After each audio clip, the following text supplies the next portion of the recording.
The Edmonton Oilers have a major problem as they drop last night's game against the Washington Capitals at Rogers Place in a game that had many fans of the Edmonton Oilers feeling many types of things after the loss when it came to the roster construction and how the team played. All that and more today on Oilers Digest. But first, if you are not part of the 18% that have subscribed to the channel that are watching these videos, make sure you do so. We just hit 2,600 subscribers on the road to 3,000. The Oilers definitely making it interesting, and that makes for some interesting content here on the channel. So stick around and hit that subscribe button for much more. But without further ado, folks, let's get right into the recap.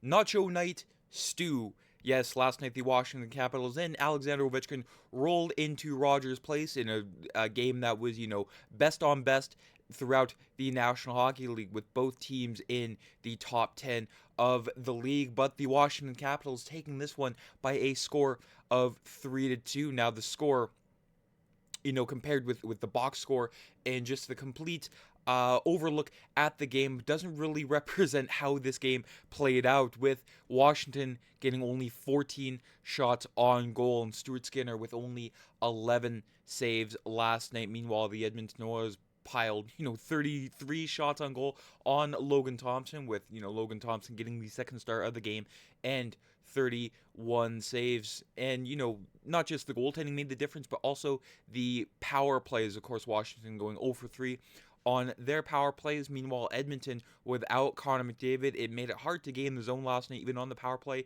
up a man. But again, both teams going 0 for 3 on the power play. When it comes to the scoring summary, Leon Draisaitl doing Leon Draisaitl things for his league-leading 34th of the year. Of course, Leon Draisaitl seems to up his game whenever Connor McDavid is out of the lineup, assisted there by Darnell Nurse and Vasily Podkolzin. But the Caps riled back here and rifled 3 goals of their own, coming from Tom Wilson, Matt Roy, and Pierre-Luc Dubois. And the Edmonton Oilers did try to come back in this game, but Corey Perry tried to make it, he made it a 1-goal game, but that was not enough for the Edmonton Oilers. And not only did, Corey Perry get an assist on that goal from Leon Draisaitl, but there was a plate of nachos, or a container of nachos, on the ice that sort of led to the goal. And, Logan Thompson was a little bit upset that he was distracted by the nachos. I'm shocked that play wasn't whistled down when, there's,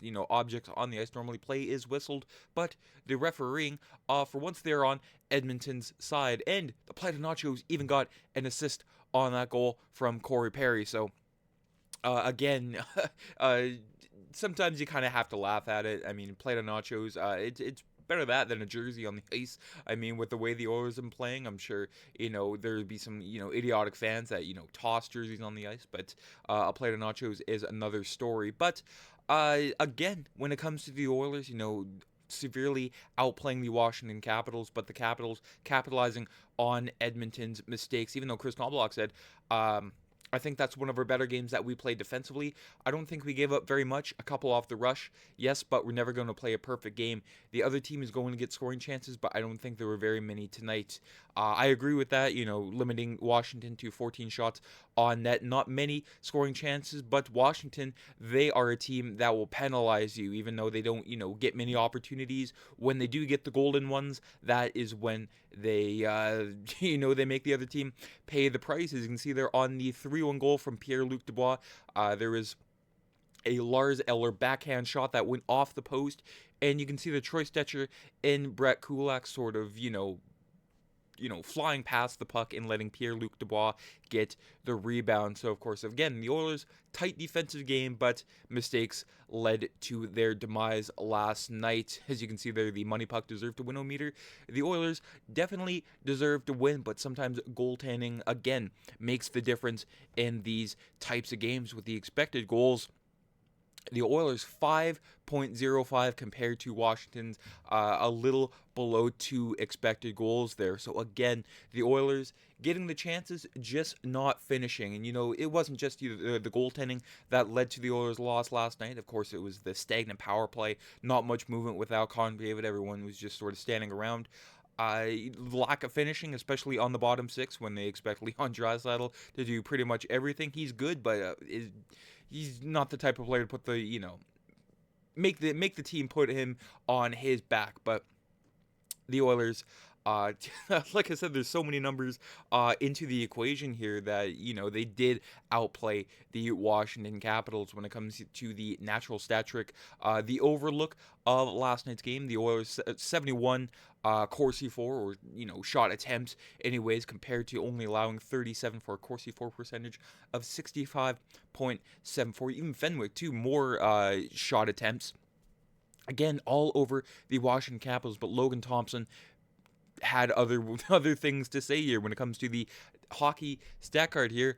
A lot of surprises here. Ty Emberson, very steady defenseman here for the Edmonton Oilers. Of course, Leon Draisaitl, Grandpa Corey Perry still proving his worth on the Oiler roster. Mattias Ekholm with a somewhat decent game. Of course, there were many passengers on the Oilers roster last night, but again, it was sort of a weird game. Of course, you had passengers, but the team outplayed the Capitals. And again, just the difference makers, the depth scoring could have made the difference last night. Of course, Connor McDavid would have been a difference maker last night. But still, good teams find ways to win, even when they have, disadvantages coming to them. But Evan Bouchard, not his best game when it comes to the Cult of hockey grades last night from the Edmonton Journal. Of course, not his best game. It was a rough game from Evan Bouchard. I'm not going to lie. I'm a big fan of his, but even then, sometimes this season he's had some very, very rough games, and last night was one of them. Of course, he was unable to move out Alexei Protas from the crease on the second Caps goal, one that I don't really fault Stuart Skinner on at all, although, that's hardly big news. Given Protas, he is a 6'6" player, so that is not easy to, escort him from the front of the net. Of course, the Rancid turnover on Edmonton's second period power play, which led to Mattias Ekholm taking a spot when the third period opened, when the Oilers were still on the power play. So Evan Bouchard, again, a little bit of a rough game, but I'm sure he will get back out of this rut and continue to be the Evan Bouchard that we, saw in the past, like in the Stanley Cup playoffs last year. That is the Evan Bouchard I hope we wish to see as the season goes on. Don't want to pile it all on Evan Bouchard, but again, rough game for him last night. I'm not scared to admit that. But again, Jason Gregor, again, Ekholm on the first unit power play to start the third period in place of Bouchard. But I think the real elephant in the room last night, Stuart Skinner, got a 4 out of 10 from the Cult of Hockey. Lets in 3 goals on just 8 grade A shots. He had only 1 grade A, shot in the first, but it was a tough one that beat him. The Tom Wilson goal, a 5-alarmer on the rush, the kind of shot Stuart Skinner has struggled with now and again this year. Of course, he's always struggled with shots from the point. Those always seem to find a way to beat him. But of course, cleaned up his own mess, stopping a break-in shot after he turned over the puck in the third. But he got beat with a shot off the post, which was then pounded home for the third Caps goal, of course. Again, wasn't all on Stuart Skinner. Of course, Troy Stetcher and Brett Kulak with a bit of a drive-by on the puck there. But again, when it comes to goaltending with the Oilers, they live and they die by their goaltending when it comes to either Stuart Skinner or Calvin Pickard. It's either the highest of highs or the lowest of lows. We never really seem to get in between when it comes to this chart here from WoodGuy55 on Twitter. Updated table with Stuart Skinner's goals saved above expected. You can see there on the left-hand side that was October and November. Wasn't his strongest 2 months. Of course, he did have some gems in there, but very inconsistent. Of course, he's, rounded back to his classic form on the right-hand side, but still some stinkers there. Of course, the Florida game and the Pittsburgh game most notably. But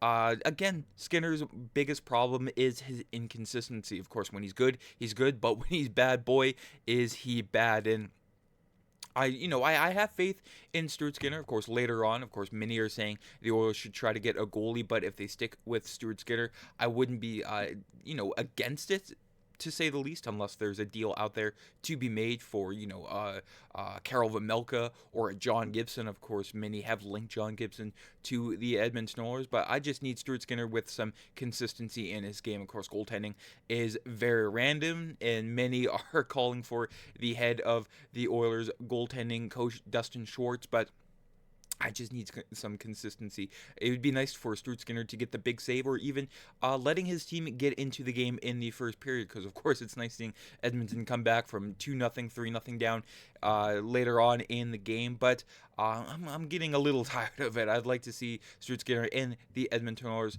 start on time, and hopefully they start on time in their next game against the Vancouver Canucks, in a game which I think everyone will be perfectly normal about tomorrow night. Shenanigans aside, Canucks Oilers at 8 o'clock Central, 7 o'clock Mountain in Rogers Place. And of course, the Canucks will be without Tyler Myers, although I think that's more of a positive more than a negative when it comes to the Canucks. Addition by subtraction, and that will be the Oilers' second game without Connor McDavid. And without Connor McDavid, Kris Knoblauch is shuffling up the lines once again from Bob Stauffer. The Oilers today at practice with Podkolzin, Draisaitl, and Arvidsson. A very, very slow line. Second line here was Zach Hyman, Adam Henrique, and Corey Perry. I would have preferred to see a Hyman, Ryan Nugent-Hopkins, Perry line, but I think Kris Knoblauch. What do I know, right? With the third line here, Mark, Nuge, and Brown, and then lastly here, Jeff Skinner, who I thought would have elevated his game without Connor McDavid last night, but Kris Knoblauch has other plans next to Noah Philp in Kasperi Kapanen, and the D pairings stayed the same, but John Klingberg still anticipating his first game as an Oiler, which could be as early as next Monday against the Seattle Kraken, a game in which Connor McDavid also makes his return. That is it for today's video. Let me know down in the comments, what did you think about last night's game? Do you have any... Or would you pinpoint any one area that the Oilers, need to fix immediately? Or is it just, a culmination of everything going wrong for them at the same time when it comes to, goaltending, lack of finishing, lack of anything on the power play? I'd like to hear your thoughts, because I'm sure many of you have some very, very interesting things to say. And also, make sure you subscribe here to the channel for any and all Oiler news. We will be back tomorrow with an Oilers Canucks preview, which again should be a very, very interesting one. Maybe a playoff preview if the Vancouver Canucks decide to get their stuff back in order. Have a fantastic day, folks. Take care. I'm Matt.